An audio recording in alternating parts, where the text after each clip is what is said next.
I've never used one of these, so I hope I'm not messing it up. Using my mouth's big enough everybody hears it. You know how sometimes looks can be deceiving? Well, you might not know it to look at me, but this coming Tuesday will be my 14th birthday. That's when my second life began. Because I'd said goodbye to the old one 14 years ago, January 9, 2010. My brother Dennis grew up with Frank. He was my best friend all my life. We were very close. We're more than just brothers. He was a tremendous blessing in my life. And something that bothered me in the latter years of his life, and his oldest daughter and a friend of mine who's a Christian, he wasn't saved. And he'd had some hardship in his life, some things that had hurt him. And we prayed and prayed, and I kept praying that God would use me or one of those other two or a combination of us or someone else, do whatever it took to touch his heart, put him under conviction, and lead him to Jesus. When you pray for Jesus to do something, you better be prepared for him to answer your prayer in a way you don't anticipate. But he's always good, and it'll be a good answer, just not what you expect. I'm a private consulting forester, and 14 years ago, we had a cabin out west of where Frank and Sharon live, out in Flanagan Township. My brother and I, we'd kind of made our own little park out there. We had 1,300 acres altogether.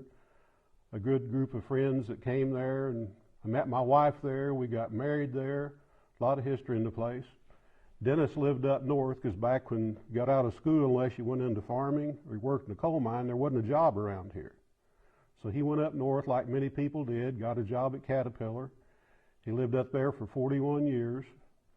But he never was happy. This was always his home. This is where anytime he had his spare time, he came back to. He loved the outdoors. He loved to hunt, loved nature. And we had a lot of good memories at that property. There's a forest practice called timber stand improvement. It's akin to weeding your garden. You go into a forest setting. You cut off the parasitic vines. You do what's called a crop tree release, and you cut down competing trees with the crown of the trees you want to grow on two sides. And I'd been working on a 140-acre tract with a chainsaw for, I think this was the fourth day. It was a Saturday. It was 11 degrees, 15-mile-an-hour wind, and snow on the ground for several days. And I was having a ball. I loved doing this. The cabin's 19 miles out in the country from McLeansboro. Thompsonville is the closest town, and it's 8 miles away. The closest road to where I was working was a mile. And I'd been working, it looked like a tornado hit the place. Trees down everywhere, tracks in the snow everywhere. Drove my truck out to our cabin, then I got on the four-wheeler and I drove a mile back in the woods to where this parcel of timber was. To sum it up, remote. And that morning, there'd been a lot of fire damage in prior years. And I was going through, and there was a lot of hickory poles, which you don't want to grow hickory, you want to grow oaks. So I was cutting lots of hickory poles, and there was a big hickory tree that had a bunch of oaks around it, and it'd been fire damaged. So I cut that big hickory tree. I'm wearing a helmet with face shield, earmuffs, kind of like a horse with blinders on. And I was 56 and getting some arthritis in my neck, so I did something that no Christian should ever do, but I know I, for one, have been guilty of it. I failed to look up. And I was just looking around. So that morning I cut this big hickory. It fell over, and it was about a 45-degree angle. It didn't come all the way to the ground. I thought, well, nobody's going to be back here, and if I try to cut these smaller trees and put it all the way to the ground, those things, when they're torqued over like that, you start to cut them, they can snap and impale you and kill you. So I'll just leave that and I'll walk on. So I'm in my helmet, walking through the woods and not looking up. And about an hour later, without realizing it, I was just walking in a big circle, just an ever-widening circle. I ended up back under that tree, unaware. So I'm whacking trees, and there's a hollow sassafras tree, and I cut it. And when I cut it, all of a sudden the sky fell. And I hear this crash and this bang. The next thing I know, I'm on the ground. And the tree's on top of me, lying in the snow. And all I can move is my left arm from here to here. Now, if you'll keep count of how many times you can see the Lord's fingerprint on the way this worked out, there's 34 times that I've identified that God put this in place, He put this in place. It's like a giant puzzle, and He kept putting the pieces in place for everything to work out. And it started, in fact, 10 years earlier. My wife was going to Murray State. Her freshman year was going to be elementary education. She went one semester, and she decided she wanted to change her major, and she became a social worker. And you'll see how that plays into this later on. So I'm trying to catch myself and figure out what all's happening, how I'm going to get out of this. And I struggle, and I'm wearing a backpack that I have bottles of gas and oil for the saw and extra chains and drinking water and snacks. I thought, well, it's got my backpack hung because I can't get free. And I struggled for maybe 30 seconds and started running out of wind, thought I'll stop and catch my breath. When I did, I turned my head to the left and I looked, and my left boot was by my cheek with my foot in it. And at that instant, I thought, I'm not going anywhere. This is where I'm going to take my last breath. As I said, I'm on frozen ground, the wind's blowing in the snow, and nobody knows where I'm at. So, as I said, I could move from here to here. I reached in my pocket, and I was wearing Carhartt bib overalls, and my phone was in there loose, and I'd taken my coat off because even 11 degrees, you start running the chainsaw very long, you get hot. So my coat was back on the four-wheeler. But I reached in my pocket, and my phone had not fallen out. I was able to get it. Then I checked, and I was able to get a signal, so I called Loretta. She's at home. She answers the phone. She said, "You're never going to guess who's here." I said, "Stephanie and the kids just got here." She said, "We're going to fix homemade vegetable soup." I said, "Have you some ready to get home?" I said, "You need to stop listening." And this Stephanie was a bridesmaid in our wedding. She was a longtime friend of Loretta and a strong Christian, so Loretta was not home alone when she got this news. I said, "You need to stop listening. I got some bad news." She gets quiet. I said, "I've had an accident, and the trees fell on me, and this is going to be our last conversation." And I told her I loved her. I thanked her for the best 17 years of my life. I told her not to be angry with God or bitter, to go on with her life, and He would take care of her. She said, "Well, the only thing I know to tell you is pray." Okay. So the next phone call I make is Dennis. He was in Benton at the time. He'd gone to go buy birdseed. We fed like 100 pounds of birdseed a week, if you can believe that. Told him, thanked him for being the best brother a person could ever have, told him I loved him, told him I really wanted to see him in heaven.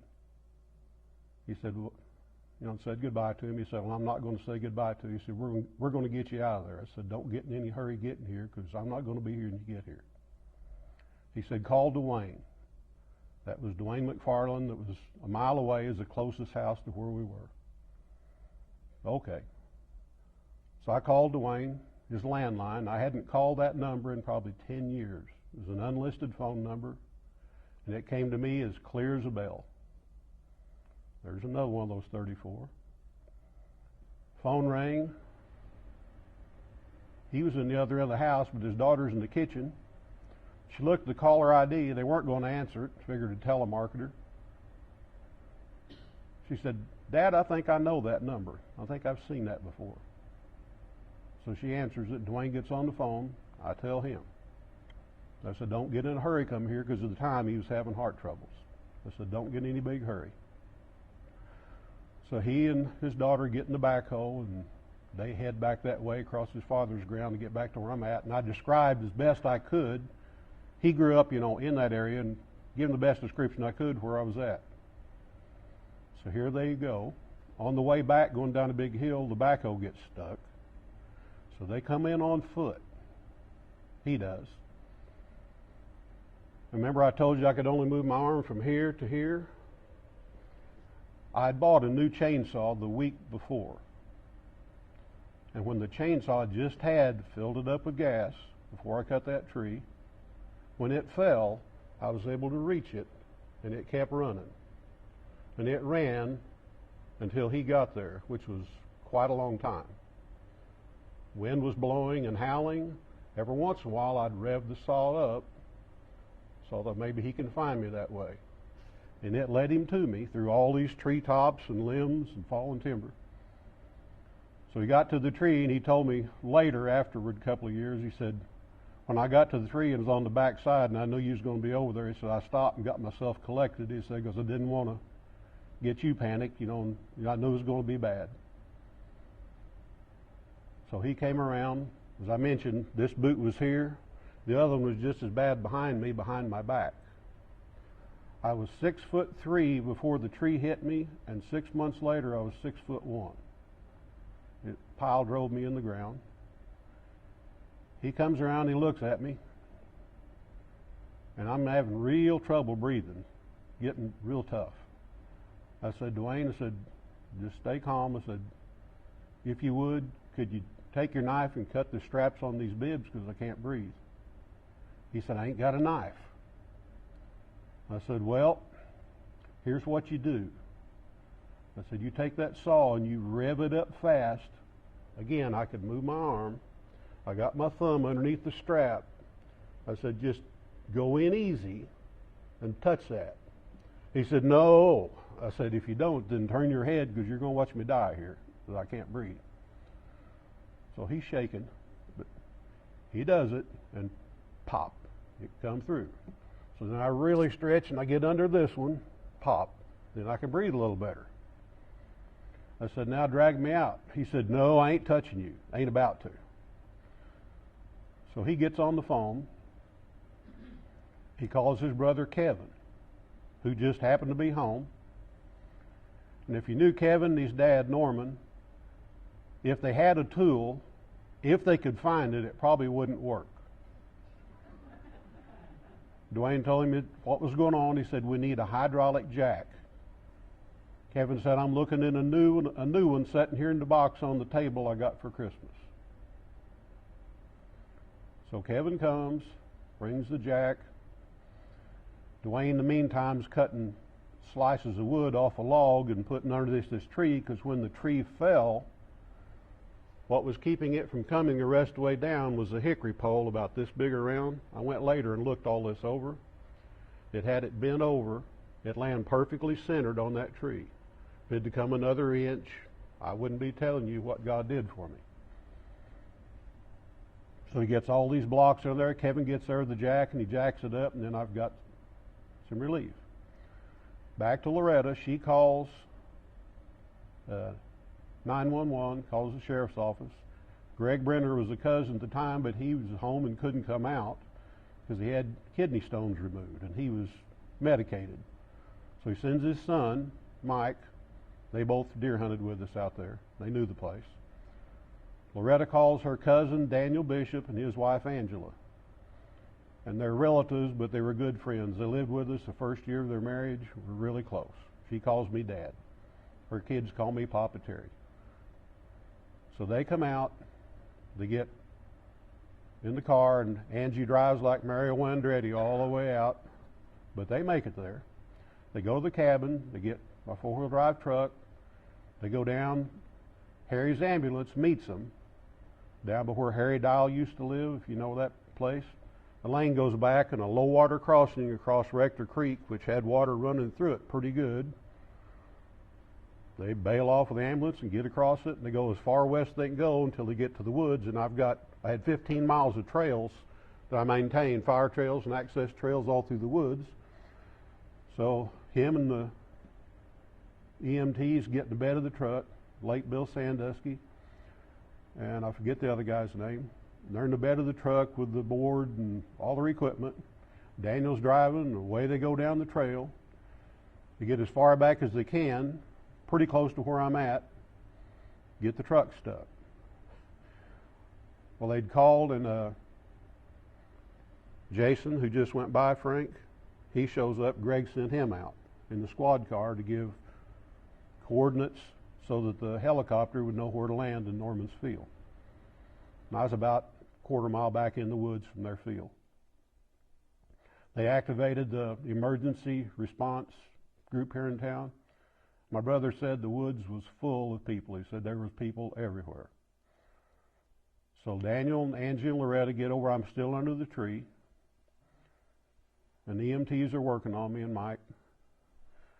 And to get ready to move my legs to put me on the board. And Loretta sees me. We said goodbye again. That's the second time. Just figure every breath's going to be your last. So I said, I don't want her to see this. I said, take her away. I don't want it to be the last picture she sees. So her and Daniel and Angie go over, and she couldn't see it. Had her back turned to me, but she could still hear. And I never cried, never passed out through this whole ordeal. But I did groan pretty good, I'm told, when they brought my legs around.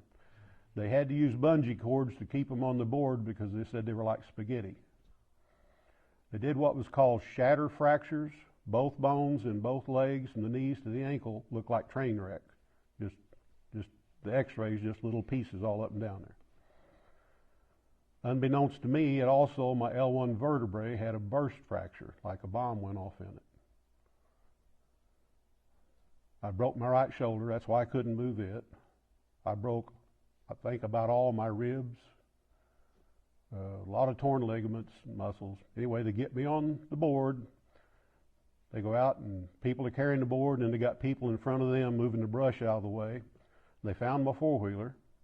They put the board on the back of the four-wheeler. Then they had people moving the brush away in front of it. They get me out to the truck, which they'd gotten unstuck. People got over and shoved it out. Load me in the truck, take me out to the helicopter. Loretta comes out there, and we say goodbye for the third time. And I'm told that once they got up off the ground, cleared the trees, they kicked the four-barrel in. The way I go to Deaconess, Evansville. They gave me some kind of happy juice. I didn't pass out, but I was pretty foggy on stuff. I do remember when the helicopter landed, they were wheeling me in the emergency room. This old man come out the door, stopped the cart, and said, "Do you care if I say a quick prayer for this man? Brother Bud Seaford." I'd never met him. Loretta knew him from the hospital. She was director of social services there for 24 years. I'd never met him before, but he's another one of the 34. The last thing I remember was that man praying for me. 4 days later, I woke up. All my surgeries had been done. They had to build me a new vertebrae out of what was left of mine and donor bone from a cadaver.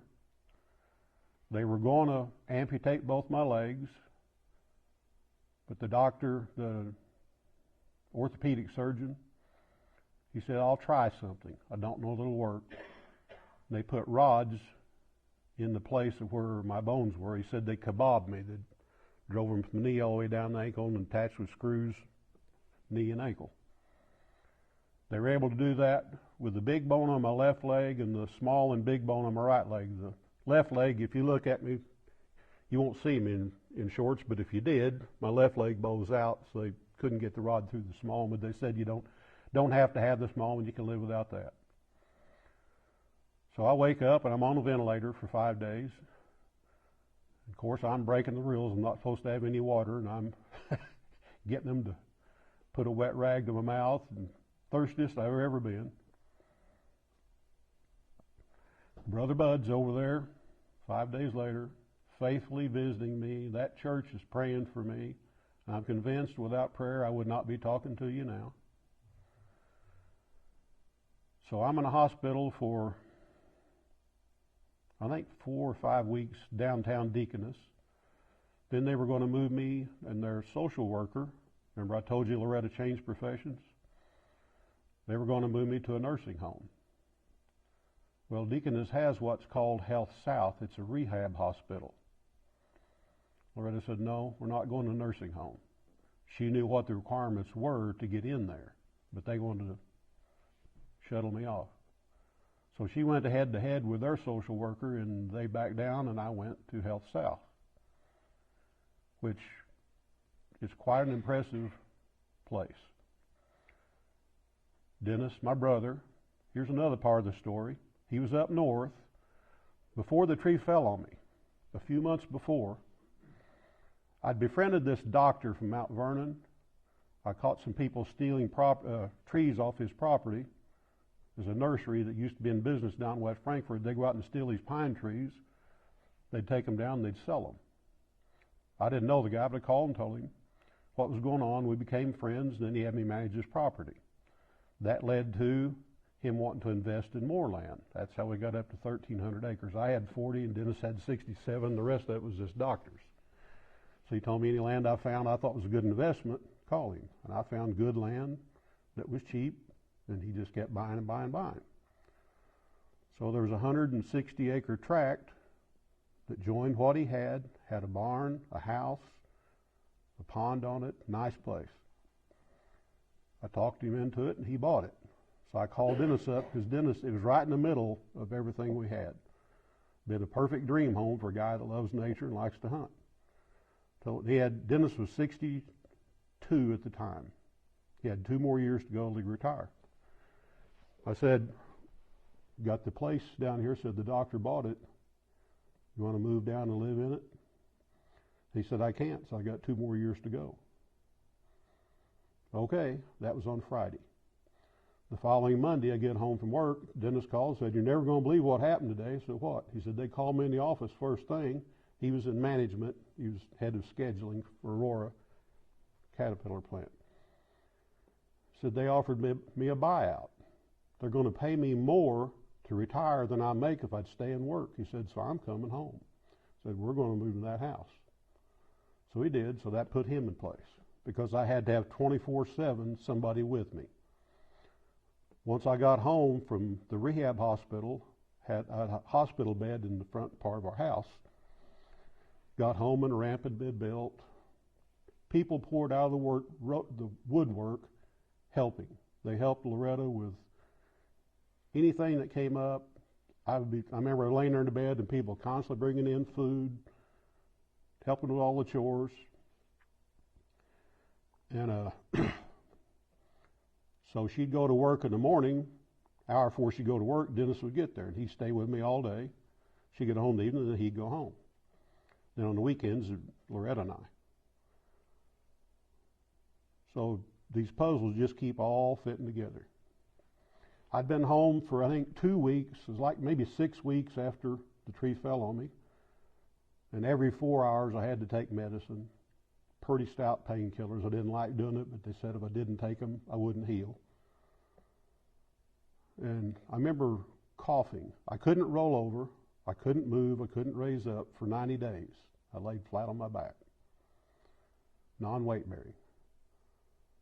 So I remember coughing and felt the pain, but I had so much other pain I didn't pay attention to it. Next day, Loretta called at noon, as she always does, seeing how I was doing. She said, how's your breathing doing? I said, no. She said, your voice doesn't sound right. She said, can you breathe as good as you were? Well, maybe not as good. She kept asking questions, so she sends the ambulance out again. That night when I coughed, one of those sharp bones on my left side of my ribs punctured my left lung. So back in the ambulance I go. My oxygen is down to 76%. Back to Deaconess. 6 days intensive care, back in surgery. My left lung collapsed. They drained over a gallon of bloody fluid out of it. Then I have to go do all these exercises. But the Lord brought me back, and I was able to regain most of the use of my left lung. They said, you can live with one lung. But He brought me back to that. 90 days after the tree fell on me, I took my first 2 steps. Then it was took 11 months from the time it fell on me till the last doctor released me. A lot of therapy, a lot of recovery, but I'm standing before you today to show you no matter how big a mess we make of our lives, no matter how bad a situation we get ourselves into and how far we are away from any worldly help, the Lord's as close as a prayer. Amen. You're never alone.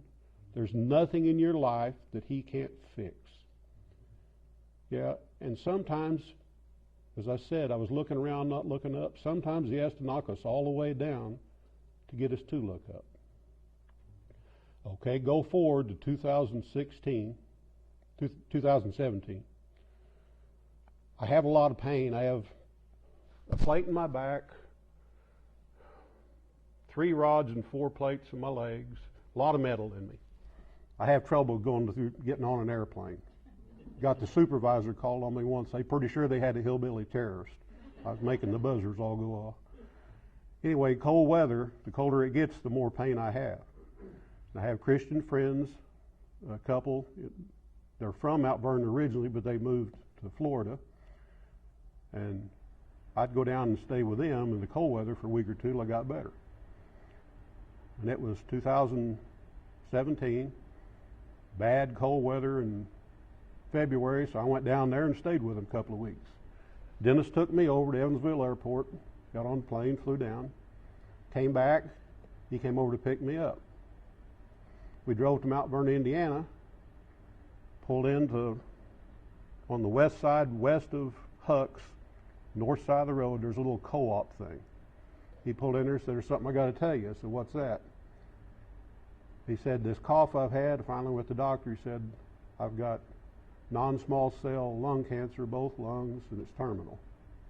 He'd smoked, but he'd quit for 25 years, but still, the doctor said that's still what got him.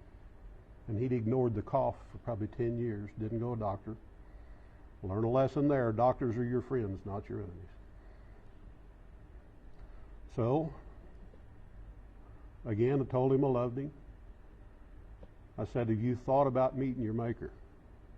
He said, "That's taken care of too." And this friend I mentioned that had been praying, he was with him when he got saved while I was in Florida. Now, my brother's in heaven now waiting on me. And I look forward to seeing him again. When he told me that, he said, 2 things led me to it. He said, our mother, she was a strong Christian. She had a terrible life, abused as a child, left standing in the snow when she's 5 years old, and been raped by her stepfather, and grew up in the orphanage. But she never lost her faith, and she was a strong witness to all of her kids. So the second thing was the tree. He said, because no way should you have lived. He said, God took care of you there. He said, I know He did. So I saw miracles. People were there, many of them made the same comment, we saw a miracle. No way should. The doctor, the neurosurgeon, Dr. David Eggers, this is a high-powered neurosurgeon, does lots of surgeries. The day he released me, November 17th, every time I'd go over to get it once a month to get checked by him, he'd come in with a physician's assistant. He'd come in, he'd look at me, he'd ask a couple of questions.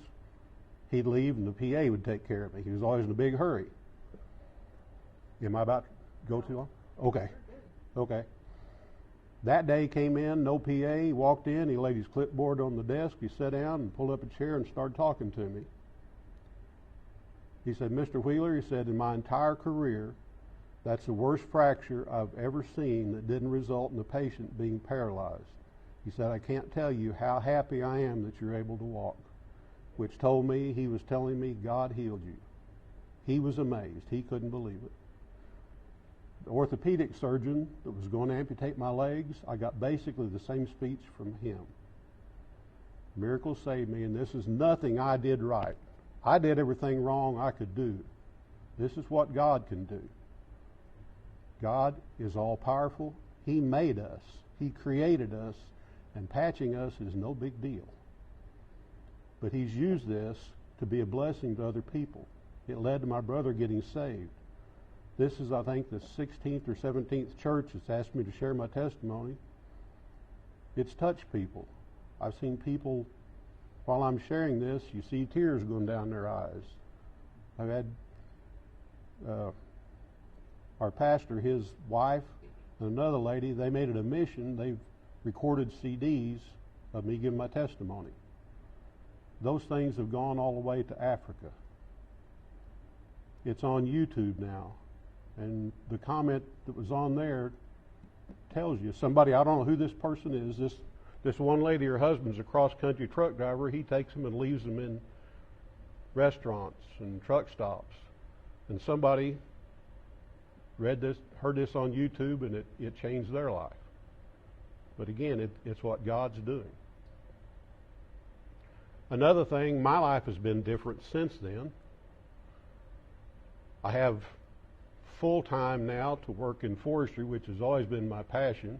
Before I did it on the weekends, I worked with Bill up at Continental Tire for 32 years, till the tree retired me. So my life got better. I have pain, but I don't mind it.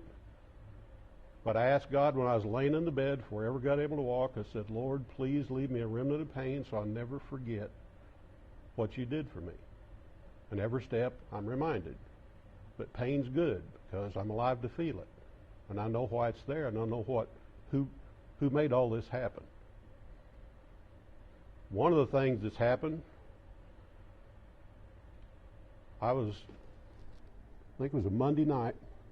Our Sunday school lesson that morning was about when we pray, we shouldn't just start out asking God for things. We should first praise God and thank God before we ask Him things. I didn't think anything about it. Went to bed that night. About 2 in the morning I woke up, and I have a song, 3 verses and a chorus and the music that came to me as clear as a bell. Look at the clock, 2 o'clock.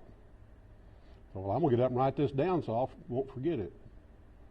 I didn't forget it. I sang it the following Sunday at church, and I've had 20 other songs come to me. Sometimes I don't understand why or what the purpose is, but then I'll find out later why. I was planting trees one Thursday, the Thursday before Easter, driving a tractor, planting trees, 3 people to supervise, 3 verses and the chorus of an Easter song come to me.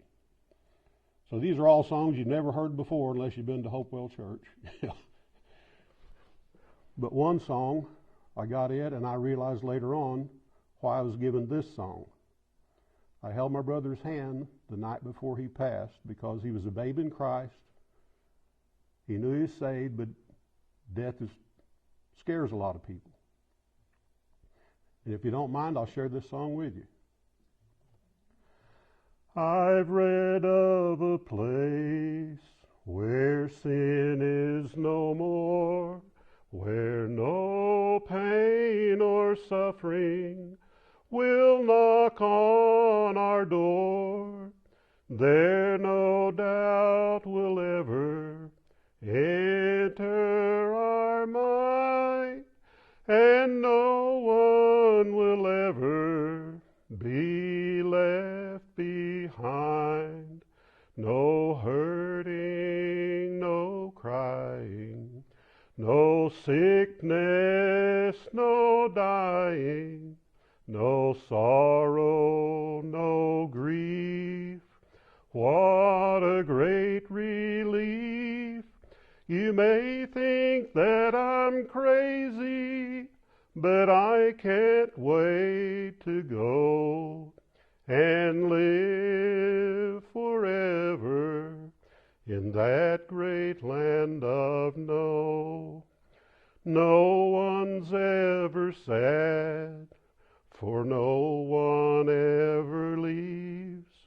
No bad thing will happen, this I do believe. There'll be no more dread, no worry at all, no bad memory that we will recall.